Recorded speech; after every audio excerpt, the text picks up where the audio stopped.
বিসমিল্লাহির রহমানির রহিম। আসসালামু আলাইকুম সম্মানিত প্রিয় বিনিয়োগকারী ভাই ও বোনেরা, আশা করি আপনারা সকলেই শারীরিকভাবে সুস্থ আছেন এবং ভালো আছেন। এখন রাত ৯টা বাজে, অনেক রাত, স্বাভাবিকভাবেই শীতের রাত, অনেকেই ঘুমিয়ে পড়েছেন। তারপরেও এই এত রাত্রে আপনাদের সাথে বিশেষ কিছু আলোচনা করার জন্য আমি হাজির হয়েছি। আশা করি আপনারা সকলেই ধৈর্য সহকারে আজকের এই আলোচনাটি শুনবেন। প্রথমেই আমি গতকালকে রাত্রে আমাকে অনেকেই ফোন দিয়েছিলেন, টেক্সট করেছেন বিভিন্ন বিষয়ে জানার জন্য। আমি কালকে প্রচণ্ড রকমের ব্যস্ত ছিলাম এবং আজকেও আমি সারাদিন মার্কেট দেখতে পারিনি, সামান্য কিছু সময় মার্কেট দেখেছি। অনেকে আমাকে আমার অনারিয়ামের মাধ্যমে সংযুক্ত মেম্বার যারা রয়েছেন, পাশাপাশি হোয়াটসঅ্যাপ গ্রুপের সকল মেম্বার সহ অনেকে আমাকে ব্যক্তিগতভাবে নক করেছেন অনেকবার। আমি আসলে সরকারি কাজে ব্যস্ত থাকার কারণে আসলে কোনোভাবেই সম্ভব হয়নি আপনাদের সাথে যোগাযোগ করার। এই জন্য আমি আপনাদের কাছে করজোড়ে ক্ষমা প্রার্থনা করছি। অবশ্যই আপনারা আমার এই বিষয়টিকে ক্ষমাসুন্দর দৃষ্টিতে দেখবেন। আজকে মার্কেটের প্রায় 59 পয়েন্টের মতো নেগেটিভ হয়েছে এবং মার্কেট 4939 এই জায়গাতে অবস্থান করছে। সবথেকে খারাপ যে বিষয় সেটি হচ্ছে মার্কেটে আপ ট্রেন্ড স্টকের সংখ্যা অনেক কম, মাত্র 38টি স্টক আপ ট্রেন্ডে রয়েছে। ডাউন ট্রেন্ডে হিউজ পরিমাণ স্টক ছিল আজকে 313টি এবং আনচেঞ্জ, অর্থাৎ মূল মার্কেটের 80% স্টকই আজকে আপনার ডাউনে ছিল। এছাড়াও 41টি স্টক ডাউন ট্রেন্ডে ছিল। পাশাপাশি আপনাদেরকে একটি জিনিস না বললেই না, সেটি হচ্ছে যে আপনারা জানেন আজকে মার্কেটের ব্যাংকিং সেক্টরের একটা বড় কারেকশন হয়েছে, অর্থাৎ এই 60 পয়েন্টের মতো যে মার্কেটে আজকে ডাউন ট্রেন্ড হয়েছে, সেখানে ব্যাংক থেকেই 30%-এর মতো আজকে নেগেটিভ ক্রিয়েট হয়েছে। অর্থাৎ আমি যদি ইসলামী ব্যাংকের কথাই বলি, ইসলামী ব্যাংক 11%, 12% নেগেটিভ শুধু এক ইসলামী ব্যাংকই করেছে। অর্থাৎ আমরা ব্যাংকের মুভমেন্ট ধরেই কিন্তু মার্কেটে বারবার বলে আসছিলাম যে মার্কেট পজিটিভ মুভমেন্টে যাবে। ব্যাংক, ইন্স্যুরেন্স এবং টেক্সটাইল সেক্টরে, সেই জায়গাতে তিনটি সেক্টরেরই আজকে ভালো কারেকশন হয়েছে অসাধারণভাবে। এবং একই সঙ্গে আমাদের সাধারণ বিনিয়োগকারী ভাই বোন যারা ছিলেন, আমরা মার্কেটে যারা ছিলাম, আমরাও আতঙ্কিত হয়ে অনেকেই সেল প্রেশার ক্রিয়েট করেছি, যার ফলশ্রুতিতে মার্কেটের আজকে এই 59 পয়েন্টের মতো বড় একটা নেগেটিভ হয়েছে। তো এছাড়াও আমরা রবিবারে জানি যে ব্ল্যাক সানডে রবিবারে সচরাচর মার্কেট অধিকাংশ ক্ষেত্রেই ডাউন ট্রেন্ডে থাকে। তবে আজকের মার্কেটের ডাউন ট্রেন্ডটা একটু অপ্রত্যাশিতভাবে বেশি হয়েছে, যেটি আমরা হয়তো এতটা কল্পনাই করিনি। এছাড়াও মার্কেটে আজকে দেখতে পাচ্ছেন যে টার্নওভার সেটি গত দিনে ছিল আপনার 429 কোটি টাকা, আজকে সেটা হয়েছে 412 কোটি টাকা, অর্থাৎ 17 কোটি টাকার মতো লেনদেন কিন্তু আজকে কম হয়েছে। তো আরেকটা ভালো দিক ছিল মার্কেটে, সেটা হচ্ছে যে লো পেইড স্টকের আজকে যে ডাউন ট্রেন্ড গুলো হয়েছে, অর্থাৎ যে স্টকগুলো গতদিনে ভালো, বিগত সময়গুলোতে আপনারা জানেন যে ফাইন্যান্স সেক্টরটা তো ইতিমধ্যেই কারেকশনে রয়েছে, হিউজ কারেকশন চলছে ফাইন্যান্স সেক্টরের। এবং একই সঙ্গে আজকে যেই ইন্স্যুরেন্স সেক্টরে যেটি ছিল সেটিও কারেকশন হয়েছে, লো পেইডের কারেকশন হয়েছে, যেগুলো গত কয়েকদিন ধরেই প্রাইস অ্যাকশন করেছে, সেগুলো মুভমেন্ট থেকে আজকে সরে গিয়ে সরাসরি সেল প্রেশার ছিল। তো যার কারণে মার্কেটের এই জায়গাটাতে আজকে বড় কারেকশন হয়েছে। তবে আলোচনার এই মাত্র 4 মিনিট সময় অতিবাহিত হয়েছে। এই 4 মিনিট সময় আমি আপনাদেরকে একটু নিশ্চিতভাবে একটা কথা বলতে পারি, সেটা হচ্ছে যে আগামী দিনে, অর্থাৎ আগামীকালকে মার্কেটের আপ ট্রেন্ড স্টকের সংখ্যা বেশি হবে ইনশাল্লাহ। এটুকু আপনারা কনফার্ম থাকতে পারেন। আপ ট্রেন্ডের যে স্টক সংখ্যা, ডাউন ট্রেন্ডের যে স্টক সংখ্যা রয়েছে সেটি আগামীকালকে কমে আসবে। আমরা টপ 10-এর যদি বলি, সেখানে আমাদের 2-3টি স্টক রয়েছে, বিশেষ করে ফাইন ফুডসের কথা না বললে নয়। সেখানে ফাইন ফুডস আমি যদিও আলোচনা করেছি, প্রতিনিয়ত আলোচনার সঙ্গে রয়েছি, তারপরেও ফাইন ফুডস তো এই মুহূর্তে অনেক রিস্কি জোনে রয়েছে, সেটি বলার অপেক্ষা রাখে না। তবে তাছাড়াও আমরা গতকালকেও আপনাদের সাথে সিভিও নিয়ে কথা বলেছিলাম, সেটিও আজকে ভালো প্রাইস অ্যাকশনে এসেছে। তবে এটি আরও সময় লাগবে, সময় বাড়ার সাথে সাথে এই স্টকগুলো আরো ভালো করবে। এছাড়া আমাদের নিয়মিত একটা স্টক ছিল কোপারটেক, সেটিও মোটামুটি ভালোই প্রাইস অ্যাকশনের জন্য চেষ্টা করছে, খারাপ মার্কেটে ধরে রেখেছে, অর্থাৎ আগামী দিনগুলোতে একটা ভালো সম্ভাবনা রয়েছে। ক্রিস্টাল ইন্স্যুরেন্স সেটিও ভালো করেছে, সেটি আমরা আপনাদের সাথে আলোচনা করেছিলাম। আর সেক্টর বাই মুভমেন্টের কথা দেখতেই পাচ্ছেন, সেখানে মানে 6-7টি সেক্টরে একেবারে কোনো মুভমেন্ট নাই। এই যে ব্যাংকটা দেখতে পাচ্ছেন একেবারে totally down trend. Bank, jute, telecommunication, service and real এস্টেটের যে সেক্টরগুলো রয়েছে, স্টকগুলো রয়েছে, পাশাপাশি ইন্স্যুরেন্স আপনি দেখেন যেই সেক্টরগুলো আমরা করছিলাম সেই সেক্টরগুলোতে একেবারে মানে ইঞ্জিনিয়ারিং, ফার্মা, টেক্সটাইল, ইন্স্যুরেন্স এবং ব্যাংক, সঙ্গে লাইফ সেক্টর, আইটি সেক্টর, কোনোটাই আজকে মুভমেন্ট সেভাবে আসেনি, এবং সেই মুভমেন্টটা না থাকার কারণে সেল প্রেসারে এবং ব্যাংকিংয়ের যে একটা ভালো ডাউন ট্রেন্ড, যার কারণে আজকে মার্কেটটা স্বাভাবিকভাবেই ডাউনে চলে এসেছে। মার্কেটের আজকে খুব চমৎকার একটা সাপোর্ট নিয়েছে, আগামী দিনেও মার্কেটের সাপোর্ট রয়েছে 4,902 এই পয়েন্টে। এই জায়গাতে মার্কেটের একটা সাপোর্ট রয়েছে, তো আশা করি মার্কেট এই সাপোর্টটাকে রেসপেক্ট করে আবারও উঠে যাবে, অর্থাৎ ভয়ের কিছু নেই, এই জায়গাটা আমি আপনাদেরকে বলতে পারি। এবং আজকের কারেকশনটা স্বাভাবিক কারেকশন ছিল। বিশেষ করে আমার সাথে যারা রয়েছেন তাদের অনেকের প্রশ্ন ছিল যে ভাই হঠাৎ করে এই ধরনের বড় কারেকশন কেন, বা কোনো কিছু হয়েছে কিনা, তাহলে হয়েছে কিনা সেটা একটু জানার জন্য আমার কাছে বারবারই আপনারা বলেছিলেন। তো সেই জায়গাটা থেকে আমি বলবো যে এই ধরনের কোনো তেমন কিছুই হয়নি। আশা করি আমরা মার্কেটটাকে আগামী দিনগুলোতে আবারও ভালো অবস্থানে দেখবো। আজকে ব্যাংকের ধাক্কায় আসলে মূলত বাজারটা এরকম হয়েছে, কারণ ব্যাংককে ধরেই ইন্ডেক্সের মুভমেন্টটা আসছিল এই কয়েকটা দিন। ব্যাংক এবং ইন্স্যুরেন্স, টেক্সটাইল, তো সেই সেক্টরগুলো কারেকশনে যাওয়ার কারণে আজকে এই ব্যাপারটি ঘটেছে। তো আমরা আপনাদের বেশ কিছু স্টক নিয়ে আলোচনার জন্য আপনারা বলেছেন, সেই জায়গাটাতে আপনাদের সাথে আলোচনা করব। আশা করি সেই পর্যন্ত আপনারা আমাদের সঙ্গে থাকবেন। প্রথমেই আমরা জিকিউ বলপেন নিয়ে একটু আলোচনা করব। জিকিউ বলপেনের হ্যাঁ, আমরা জিকিউ বলপেনে চলে আসছি। জিকিউ বলপেনের কি অবস্থা? জিকিউ বলপেন নিয়ে আপনাদের অনেক জিজ্ঞাসা ছিল, এবং জিকিউ বলপেনটা দেখেন, হয়তো বলবেন যে প্রাইসটা হয়েছে যার কারণে। আসলে আজকে তো কিন্তু জিকিউ তো আমরা প্রতিনিয়তই আপনার সাথে আলোচনা করছি। আজকে 1 টাকা 50 পয়সার মতো প্রাইস অ্যাকশন হয়েছে। তো এই জায়গাটাতে জিকিউ নিয়ে আমার যে অবজারভেশন, আজকে 530 টাকা বা 29 টাকার উপরে ক্লোজ করলে খুব ভালো হতো, বাট জিকিউ যে জায়গাটাতে ধরে রয়েছে এই জায়গাটাতে দেখেন সমস্ত বাধা পেরিয়ে, অর্থাৎ আমি যেটি বারবার বলছিলাম যে 545 টাকার উপরে একটা ক্লোজ করতে পারলে স্টকটি একটা ভালো মুভমেন্ট দিবে এবং সেই জায়গাতে একটা স্পেস পেয়ে যাবে। তো আমি এই 588-এর এই জায়গাটাতে বলি যে আমরা যদি এই 555 থেকে 545 থেকে 555 এই জায়গাটাতে একটা জিকিউ বলপেনের মুভমেন্ট করার সুযোগ রয়েছে, এবং আশা করি জিকিউ বলপেন এই জায়গাটাতে বিনিয়োগকারীদের প্রফিটের সুযোগ করবে আরো ভালোভাবে। যারা 450-এর আশেপাশে প্রফিট নিয়ে মানে এন্ট্রি জোনে ছিলেন, অনেকেই এখন পর্যন্ত জিকিউ বলপেনে মানে একেবারে শক্তভাবে ধরে রয়েছে। আজকে যে ভলিউমটি হয়েছে সেখানে মাত্র 18,000 সেল প্রেসার ছিল, বাট বাকি যা কিছু ছিল সেটি কিন্তু বাই ভলিউমে ছিল।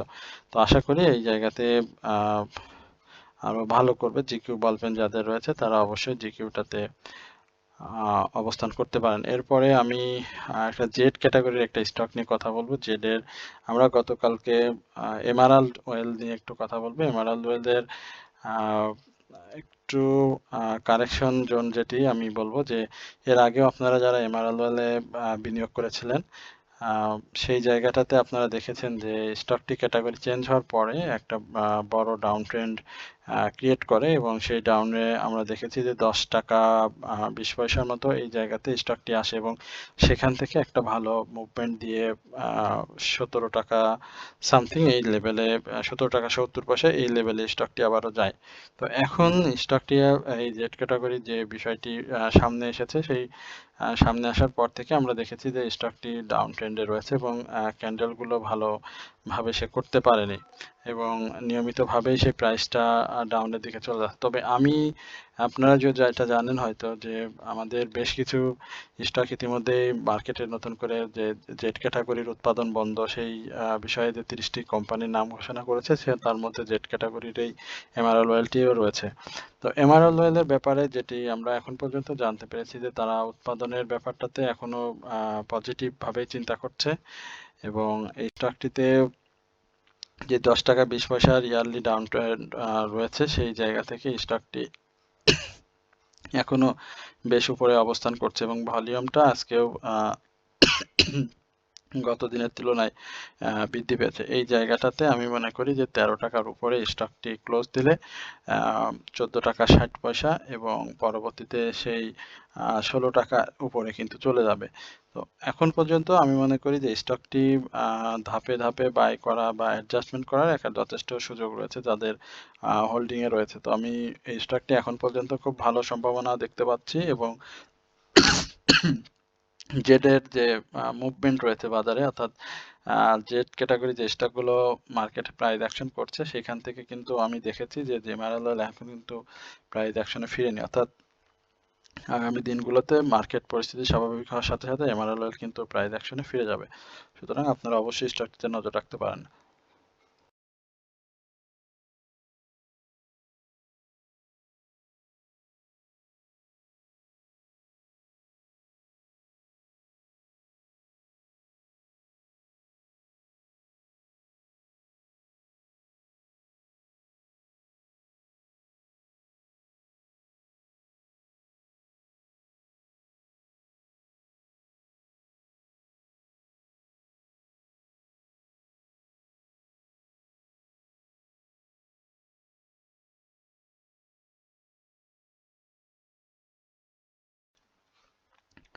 এরপরে আমরা কপারটেক নিয়ে আপনার সাথে একটু কথা বলতে চাই। কপারটেক এখন এই মুহূর্তে আমার কাছে মনে হয়েছে যে কপারটেক নিয়ে আলোচনা করা যায়, কারণ কপারটেকের আমরা একটু দেখি যে লেভেলটাতে আমরা প্রাথমিকভাবে প্রথমে যে আলোচনাটি ছিল আমাদের এই লেভেলে আমাদের কপারটেকের আলোচনা ছিল 20-21 টাকার এই জায়গাতে কপারটেকের আলোচনা ছিল, বাট পরবর্তীতে কপারটেক একটা হিউজ পরিমাণে কারেকশন দেয়। কপারটেকের পাবলিক হোল্ডিং শেয়ার সংখ্যা কম, 3,54,00,000 শেয়ার রয়েছে পাবলিকের কাছে এবং সেই জায়গাতে কপারটেকের সেই সম্ভাবনার জায়গা এবং সেই সম্ভাবনার জায়গাটা হচ্ছে এই 19 টাকা 50 পয়সা থেকে 20 টাকার উপরে একটা সার্বিকভাবে ক্লোজ করতে হবে এবং আমার জানা এবং মার্কেটের যে পরিস্থিতি সেই তুলনায় আমি সেই জায়গা থেকে আমি যদি বলি যে কপারটেকের ম্যাক্সিমাম বিনিয়োগকারী কিন্তু এই 22 টাকা 70 পয়সার থেকে শুরু করে 21 টাকা 90 পয়সা, ইভেন 21 টাকা এই লেভেলটিতে কিন্তু আটকে রয়েছেন, অর্থাৎ এই জায়গা থেকে বের হওয়াটা আসলে কপারটেকের বিনিয়োগকারীদের খুব জরুরি এবং সেক্ষেত্রে প্রাইস অ্যাকশন ছাড়া এখন এই মুহূর্তে আসলে কপারটেকে স্টপ লস নেওয়ারও কোনো সুযোগ নেই। তো আশা করছি যে স্টকটি মার্কেটের যেহেতু ইঞ্জিনিয়ারিং সেক্টরের একটা মুভমেন্ট আমরা সবসময় কিছু কিছু স্টক ভিত্তিক দেখতে পাচ্ছি, সেখানে কপারটেকেরও একটা ভালো সম্ভাবনা রয়েছে এবং কপারটেক আমি যদি সাপোর্টটাকে আপনাকে বলি যে শক্ত সাপোর্ট যেটি বলি যে সেটা 18 টাকা 50 পয়সা। আপনি দেখেছেন যে পূর্বেও 18 টাকা 60 70 ইভেন 18 টাকা মানে 80 এই জায়গাগুলোতে আসলে 10 পয়সা 20 পয়সা আপ ডাউনস করেই কিন্তু সে সাপোর্ট টেনেছে। তো সব থেকে ভালো একটা শক্ত সাপোর্ট হচ্ছে 18 টাকা 50 পয়সা, এই জায়গাতে তার একটা ভালো সাপোর্ট রয়েছে এবং এই 18 টাকা 50 পয়সা থেকেই আমরা দেখেছি তার 19 টাকা 50 পয়সার মুভমেন্ট। তো এই জায়গাটাতে আমি বলবো যে 20 টাকার উপরে বা আরেকটু উপরে যদি বলি সে 21 টাকার আশেপাশে যদি ক্লোজ করতে পারে তাহলে 23 টাকা তার গন্তব্য থাকবে, আর যদি সে ক্লোজ করতে ব্যর্থ হয় তাহলে এই 22 টাকা থেকে এই 19 টাকা 10 পয়সা বা 19 টাকা এই লেভেলে সে ঘোরাঘুরি করবে, তবে সেক্টর মুভমেন্টের সাথে সাথে স্টকগুলো আবারও ভালো করবে আশা করি। প্রিয় বিনিয়োগকারী ভাই বোনেরা, আপনারা জানেন যে আমরা খুব সামান্য পরিমাণ অনারিয়ামের মাধ্যমে আপনাদের সাথে আমরা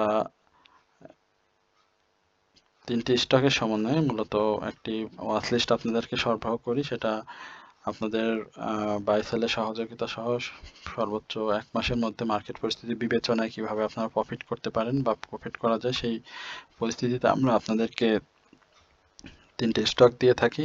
পাশাপাশি আপনাদের পোর্টফোলিওতে যে স্টকগুলো রয়েছে বর্তমানে, সেটা আমরা বাই সেলের সহযোগিতা এবং তার অ্যানালাইসিস সহ আপনি কি কখন অ্যাডজাস্টমেন্ট করবেন, স্টপ লস নেবেন এবং স্টকগুলোর কি ধরনের সামনে মুভমেন্ট হতে পারে সে বিষয়ে আপনাদেরকে সবসময় সহযোগিতা করে আসি। তো যারা আমাদের সাথে সম্পৃক্ত রয়েছেন এবং যারা এখনো সম্পৃক্ত হননি, তাদেরকে বলবো যে আমাদের কমেন্ট সেকশন হোয়াটসঅ্যাপ নাম্বার দেওয়া আছে, সেখান থেকে আপনারা নাম্বার নিয়ে আমাদের সাথে যোগাযোগ করলে আমরা অবশ্যই আপনাদের এই ব্যাপারে বিস্তারিত জানাতে পারবো।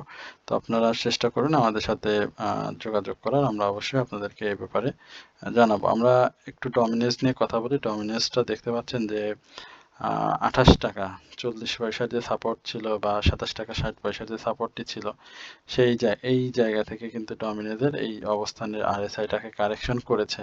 তো আরএসআই কারেকশনের জায়গায় আমি বলবো যে এখনো সম্পূর্ণভাবে কারেকশনটা সে কমপ্লিট করতে পারেনি এবং যে কারেকশনগুলো দিয়েছে সেটা খুবই সংক্ষিপ্ত ছিল। তারপরেও কিন্তু আবার সে আপ ট্রেন্ডে গিয়েছে। এখন আমি বলবো যে ডমিনেজের যে পাবলিক হোল্ডিং শেয়ার রয়েছে, সেই জায়গা থেকে ডমিনেজ যথেষ্ট পরিমাণে ভালো ভলিউম করছে এবং যথেষ্ট পরিমাণে বিনিয়োগকারীদের প্রাইস অ্যাকশনের সঙ্গে প্রফিট টেকিং এর সুযোগ করে দিয়েছে। এই জায়গাতে দেখেন যে 28 টাকা 10 পয়সা বা 28 টাকা এই লেভেলে কিন্তু স্টকটি ছিল এবং আজকেও সে কিন্তু ভালো একটি হাই করেছিল এবং এই জায়গাটাতে প্রায় 61 লাখের মতো ভলিউম করেছে এই ডমিনেজ এবং সেখানে সেল প্রেশারের তুলনায় বাই প্রেশারটা কিন্তু বেশি ছিল, অর্থাৎ হাইয়ের উপরে ক্লোজ দিয়ে পজিটিভ ভাবেই সে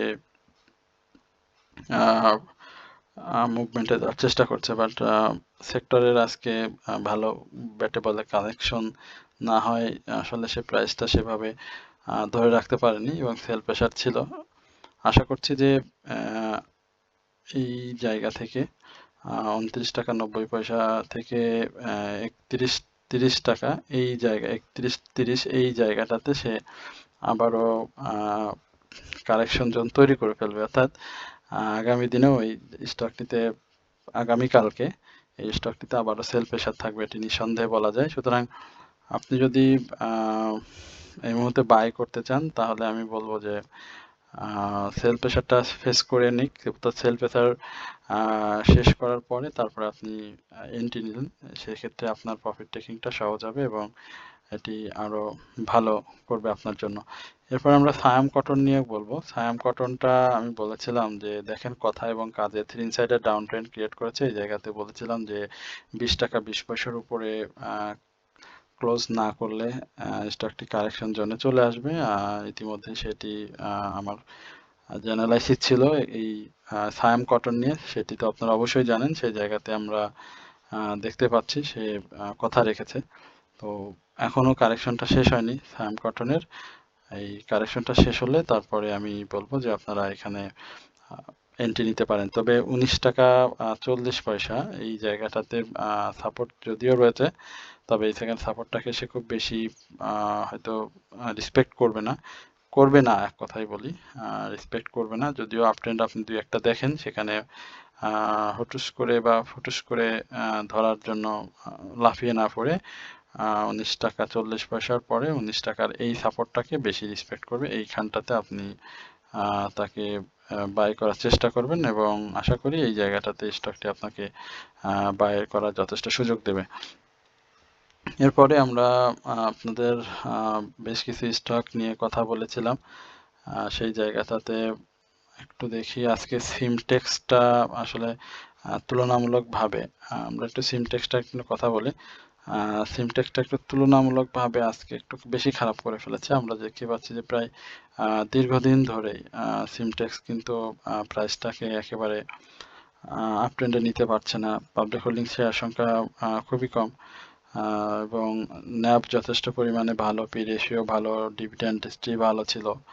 বাট ফার্স্ট কোয়ার্টার ইপিএস খারাপ হওয়ার সাথে সাথে স্টকটি সেভাবে আর পারফর্ম করতে পারেনি। অধিকাংশ বায়ারদের স্টকটিতে 21 টাকা 80 পয়সা থেকে শুরু করে 21 টাকা 70 পয়সা এই লেভেলে বাই রয়েছে, এবং তারা এখান থেকে আজ হোক কাল হোক বাই হওয়ার মানে আজকাল করে করে এখান থেকে বের হতে পারেনি। আমি বলবো যে আবারও 21 টাকা উপরে যাইতে হবে, এবং সেখান থেকে 22 টাকা 40 পয়সার উপরে যাওয়ার পরে স্টকটি প্রাইস অ্যাকশনে ফিরবে, এবং সেই ক্ষেত্রে আমরা 24 টাকার আশেপাশে সিমটেক্সকে দেখতে পাবো।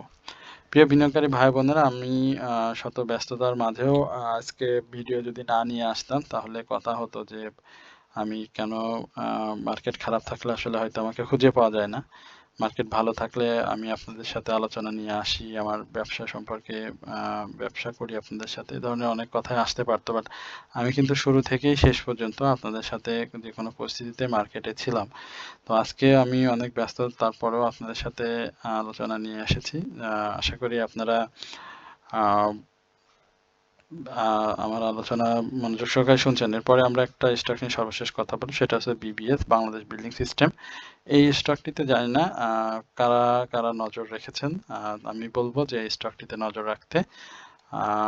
এই স্টকটি আপনি দেখতে পাচ্ছেন যে ডাউন ট্রেন্ডটা কিন্তু খুব স্লো হয়ে গিয়েছে, অর্থাৎ যে ধরনের ডাউন ট্রেন্ড আমরা যদি দেখি এই জায়গাগুলো থেকে যে মুভমেন্টটি হয়েছিল, অর্থাৎ 10 টাকা 40 পয়সা থেকে, সেখান থেকে কিন্তু ডাউন ট্রেন্ডে আসার পরে আবারও সে ব্যাক করেছিল, এবং এই জায়গাটাতে তার সবচেয়ে বড় ডাউন ট্রেন্ড হয়েছিল, এবং সেখান থেকে সে 10 টাকা 90 পয়সা হাই করেছিল।